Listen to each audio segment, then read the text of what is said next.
जगन्नाथपुरी मंदिर के रहस्यों की सच्चाई आपके होश उड़ा देगी। समय निकालकर जरूर सुनना। मित्रों, आज की इस कहानी में हम बात करेंगे हिंदुओं के प्रमुख तीर्थ स्थल जगन्नाथपुरी मंदिर के रहस्य के बारे में, जहां सिर्फ भारत के ही नहीं अपितु पूरे विश्व के लोग दर्शन करने आते हैं। यह मंदिर पूरे विश्व भर में प्रसिद्ध है। भगवान जगन्नाथ के इस मंदिर की बनावट में आज भी ऐसे कई रहस्य छुपे हैं जिसे आज के समय का विज्ञान भी पता नहीं लगा पाया है। यह मंदिर प्राचीन वास्तुकला व शिल्पकला का अनूठा नमूना है। तो आइए विस्तार से जानते हैं भगवान श्री कृष्ण के मंदिर जगन्नाथपुरी के निर्माण और इतिहास से जुड़े अद्भुत रहस्यों के बारे में। मित्रों, जगन्नाथपुरी में हिंदू धर्म के लोगों की आस्था काफी अधिक है।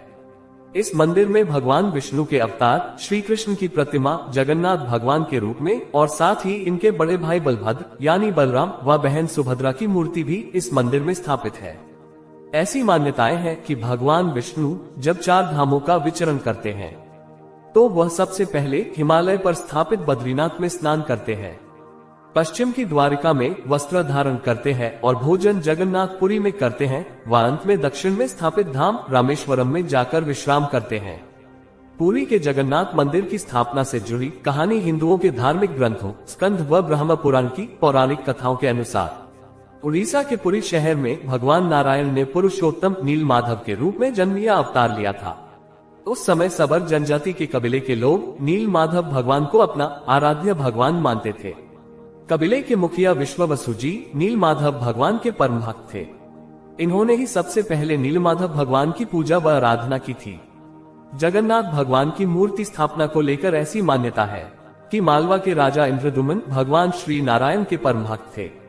उन्हें स्वयं भगवान नारायण ने उनके सपने में दर्शन दिए और उनसे एक भव्य मंदिर बनवाने को कहा। भगवान नारायण ने राजा इंद्रदुमन को सपने में बताया कि तुम्हें पुरी के समुद्र किनारे पर एक लकड़ी का लट्ठा मिलेगा और उसी से मूर्ति का निर्माण करवाना। इतना कहकर भगवान नारायण वहां से चले गए। अगले दिन मालवा नरेश को समुद्र तट पर लकड़ी का लट्ठा मिल गया, परंतु वह उसे उठाकर लाने में असफल रहे। तब उन्होंने सबर जनजाति के मुखिया विश्ववसु से उस लट्ठे को लाने का आग्रह किया, जो कि नीलमाधव भगवान के परम भक्त थे। राजा इंद्रदुमन ये जानते थे कि विश्ववसु जी जैसे परम भक्त ही इस लट्ठे को ला सकते हैं। इंद्रदुमन ये देखकर बड़े खुश हुए कि प्रभु ने स्वयं जैसा कहा वैसा ही हुआ है। पर अब इंद्रदुमन के सामने ये प्रश्न था कि मूर्ति का निर्माण किससे करवाएं। पुराणों में ऐसा लिखा है कि स्वयं विश्वकर्मा भगवान एक वृद्ध मूर्तिकार के रूप में प्रकट हुए और उन्होंने मूर्ति बनाने की इच्छा प्रकट की। तब मालवा के राजा ने उन्हें मूर्ति बनाने के लिए चुना था, पर वृद्ध मूर्तिकार ने एक शर्त रख दी थी कि वो इस काम को 1 महीने में पूर्ण कर देंगे, परंतु वही ये कार्य एक बंद कमरे में ही करेंगे और इस दौरान उस कमरे में कोई झांकेगा नहीं, न कोई उसमें प्रवेश करेगा जब तक उनका कार्य पूर्ण नहीं हो जाएगा। उन्होंने कहा, राजा जी आप भी इस नियम का पूर्ण पालन करेंगे। राजा ने कहा, महाराज वैसा ही होगा जैसा आप कहेंगे। वृद्ध मूर्तिकार उसी समय एक कमरे में बंद मूर्ति का निर्माण करने लगे।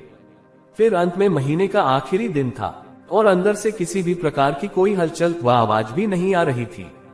तो राजा को शंका होने लगी और उनके दिमाग में कई सवाल उठने लगे कि क्या हुआ, अब तक तो मूर्ति बन जानी चाहिए थी।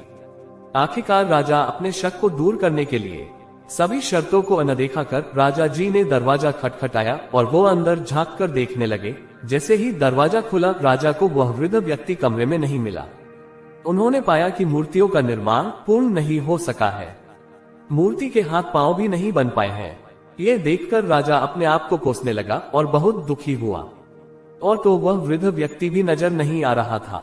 इस घटना को प्रभु इच्छा मानकर राजा इंद्रदुमन ने उन मूर्तियों को उसी अवस्था में मंदिर में स्थापित कर दिया। आज भी प्रभु जगन्नाथ, बलभद्र एवं सुभद्रा की मूर्तियां उसी अवस्था में है और यही एकमात्र कारण है कि जगन्नाथपुरी के मंदिर में मूर्तियां पत्थर या किसी अन्य धातु की नहीं बल्कि पेड़ के तने को इस्तेमाल करके बनाई गई। मित्रों, तभी से काष्ठ से बनी मूर्ति की ही पूजा की जाती है। जगन्नाथ मंदिर में रथ यात्रा का महत्व। जगन्नाथपुरी में मध्यकाल से ही भगवान जगन्नाथ की हर साल पूरे हर्षोल्लास के साथ रथ यात्रा का आयोजन होता है। ये यात्रा प्रत्येक वर्ष आषाढ़ मास के शुक्ल पक्ष के दूसरे दिन शुरू की जाती है और 10 दिन तक चलती है और 11वें दिन इसका समापन होता है। इस मंदिर के तीनों प्रमुख देवता भगवान जगन्नाथ, बलभद्र और सुभद्रा तीनों को पूरी तरह से सजाकर अलग अलग रथों में विराजमान कराकर रथ यात्रा निकाली जाती है। जगन्नाथ भगवान की मूर्तियों को पूरी तरह से सुसज्जित इस रथ यात्रा का नजारा बहुत ही भव्य और दिव्य होता है। कहा जाता है कि जो कोई भी इन रथों को खींचता है उन्हें मोक्ष मिल जाता है और वे सभी पापों से मुक्त हो जाते हैं। इन रथों को लंबी लंबी और मोटी रस्सियों से खींचा जाता है। इनको खींचने में लोगों की होड़ लगी रहती है। जगन्नाथपुरी की रथ यात्रा की तैयारी 3 माह पहले ही कर ली जाती है। मित्रों, भगवान जगन्नाथ मंदिर के कुछ ऐसे रहस्य जिन्हें देखकर आज के वैज्ञानिक भी आश्चर्यचकित हैं। भगवान जगन्नाथ मंदिर की जितनी आस्था पूरे विश्व में व्याप्त है, उतने ही रहस्य इस मंदिर में छिपे हुए हैं। तो आइए मित्रों, उन रहस्यों के बारे में विस्तार से जानते हैं। नंबर 1, सुदर्शन चक्र। मित्रों, जगन्नाथ मंदिर के सबसे शिखर पर भगवान नारायण का सुदर्शन चक्र मौजूद है। काष्ठ धातु से निर्मित इस चक्र को नील चक्र भी कहा जाता है और ये इस तरह से निर्माण किया गया है कि इसको पुरी के किसी भी कोने से देखा जा सकता है और किसी भी दिशा से देखो तो आपको ऐसा लगेगा कि इस चक्र का मुंह आपकी ही तरफ है। नंबर 2, शिखर पर स्थित ध्वज हमेशा हवा के विपरीत दिशा में लहराता है। मित्रों, जगन्नाथ मंदिर का सबसे बड़ा रहस्य ये है कि मंदिर के शिखर पर स्थित ध्वज हवा के हमेशा विपरीत दिशा में लहराता है। ऐसा क्यों होता है, इसका पता आज तक नहीं चल पाया है। ऊपर शिखर पर स्थित ध्वज का एक और रहस्य ये भी है कि मंदिर के पुजारी के द्वारा इस ध्वज को हर रोज 45 मंजिला उल्टा चढ़कर बदला जाता है और ऐसी मान्यता है कि अगर किसी दिन भूलवश ध्वज नहीं बदला गया तो मंदिर अगले 18 वर्षों तक बंद कर दिया जाएगा। नंबर 3, विश्व की सबसे बड़ी रसोई। मित्रों, श्री जगन्नाथ मंदिर में स्थित रसोई विश्व की सबसे बड़ी रसोई मानी जाती है। इस रसोई में हर दिन 500 के करीब रसोइये और 300 के आसपास सहयोगी भोजन बनाते हैं। प्रसाद बनाने के लिए एक के ऊपर एक 7 बर्तनों को रखा जाता है और आपको जानकर हैरानी होगी, जो पात्र सबसे ऊपर रखा होता है उसमें भोजन सबसे पहले बनता है और फिर उसके नीचे वाले पात्र में बनता है और जिस पात्र में सबसे ज्यादा आंच पड़ रही होती है यानी कि सबसे नीचे, उसमें सबसे बाद में भोजन बनकर तैयार होता है। इस मंदिर की रसोई में बना प्रसाद कभी भी कम नहीं पड़ता है। यहाँ कितने भी श्रद्धालु आ जाए लेकिन कभी भी यहाँ प्रसाद कम नहीं होता है। यहाँ पर रोजाना 20 से 30 हजार लोगों को प्रसाद मिलता ही है। इनकी संख्या चाहे लाखों तक भी बढ़ जाए, पर कभी भी ऐसा नहीं हुआ कि प्रसाद कम हुआ हो। नंबर 4, जगन्नाथ मंदिर के गुंबद पर पक्षी कभी नहीं बैठते हैं। मंदिर व मस्जिदों के गुंबदों पर आमतौर पर पक्षियों के झुंड देखे जा सकते हैं, परंतु यहाँ पर जगन्नाथ मंदिर के गुंबदों पर आपको एक भी पक्षी नहीं दिखेगा।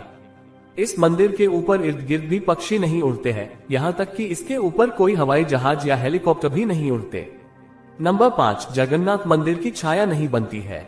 मित्रों, ये दुनिया सबसे ऊंचा और सुंदर मंदिर है। इसकी ऊंचाई लगभग 214 फीट है और यह 4 लाख वर्ग फुट तक फैला भव्य मंदिर है। आश्चर्य की बात यह है कि इस मंदिर के गुंबद की छाया दिन के समय में कभी भी नहीं बनती है। नंबर 6, यह मंदिर समुद्र तट के निकट स्थित है। मित्रों, इस मंदिर की एक विचित्र बात यह है कि मंदिर समुद्र तट के निकट होने के बावजूद मंदिर में प्रवेश करते ही समुद्र की लहरों की आवाज सुनाई नहीं देती है। मित्रों, एक बार जब आप अपने कदम इसके सिंह द्वार में प्रवेश करेंगे तो देखेंगे कि समुद्र की लहरों की आवाज गायब हो जाती है और जैसे ही इस द्वार से बाहर निकलोगे तो आवाज फिर दोबारा आने लगेगी। मित्रों, है ना कितनी आश्चर्य की बात। नंबर 7, जगन्नाथपुरी मंदिर में चलती है विपरीत दिशा में हवा। मित्रों, समुद्री के तटीय क्षेत्रों में हवा लहरों की दिशा में चलती है, यानी हवा समुद्र से जमीन की ओर चलती है और विज्ञान के नियम के अनुसार भी ऐसा ही होना चाहिए, परंतु यहाँ उड़ीसा के पुरी में हवा जमीन से समुद्र की ओर चलती है। नंबर 8, मूर्तियों का निर्माण दोबारा किया जाता है। हर 12 साल में भगवान जगन्नाथ, बलभद्र और सुभद्रा की काष्ठ की मूर्तियों का निर्माण दोबारा किया जाता है और उनको पहली बनी मूर्तियों के साथ बदल दिया जाता है। आश्चर्य की बात यह है कि नई मूर्तियां बनने के बावजूद इनका स्वरूप, आकार, रंग रूप, लंबाई, चौड़ाई सब कुछ एक जैसा ही रहता है। नंबर 9, जगन्नाथपुरी मंदिर के ब्रह्म पदार्थ का रहस्य। मित्रों, जगन्नाथपुरी मंदिर के रहस्य में आश्चर्यचकित कर देने वाला एक सबसे बड़ा रहस्य ब्रह्म पदार्थ का रहस्य है। इस प्रक्रिया में भगवान जगन्नाथ व अन्य मूर्तियों को जब 12 वर्ष बाद बदला जाता है और तब पूरे शहर में अंधेरा कर दिया जाता है। पूरे शहर की बिजली बंद की दी जाती है। मंदिर में अंधेरा कर दिया जाता है। मंदिर की सुरक्षा चारों तरफ से पुख्ता की जाती है।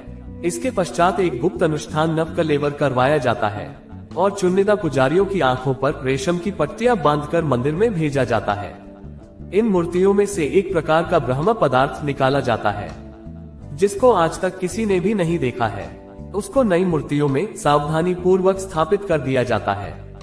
कहा जाता है कि इस पदार्थ में इतनी ऊर्जा है कि इसको देखने वाला व्यक्ति अंधा हो सकता है और मर भी सकता है। वैसे किसी ने उसे आज तक देखा नहीं है। सदियों से यह प्रक्रिया चली आ रही है। दिव्य ब्रह्म पदार्थ को स्थानांतरित करने वाले पुजारियों के अनुभव की माने तो उन्हें लगता है कि मानो कोई वे किसी जीवित चीज को हाथ में ले रहे हैं और वह पदार्थ किसी खरगोश की तरह फुदकता रहता है। कोई कहता है कि यह अष्टधातु से बना कोई दिव्य पदार्थ है और हिंदू धर्म में इसे भगवान श्री कृष्ण का हृदय भी माना गया है। मित्रों, आज के इस वीडियो में हमने आपको जगन्नाथपुरी मंदिर के रहस्य के बारे में, जिन्हें देखकर आज के वैज्ञानिक भी आश्चर्यचकित हैं, और जगन्नाथपुरी मंदिर पूरी जानकारी दी है। हम आशा करते हैं कि आपको पूरी जानकारी मिल गई होगी। मित्रों, अगर आपको ये वीडियो पसंद आया हो तो प्लीज दोस्तों वीडियो को लाइक करके मेरे चैनल को सब्सक्राइब जरूर कर देना और कमेंट में एक बार श्री हरि नारायण जरूर लिखना।